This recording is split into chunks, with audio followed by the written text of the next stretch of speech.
في قلب كل منا غرفة مغلقة نخاف طرق بابها حتى لا نبكي، فليس كل هادئ خالي البال،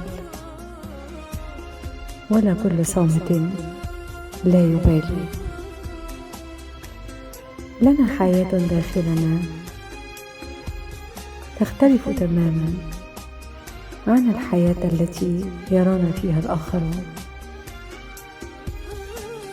فخلف كل صمت حكاية لا نريد أن نبوح بها.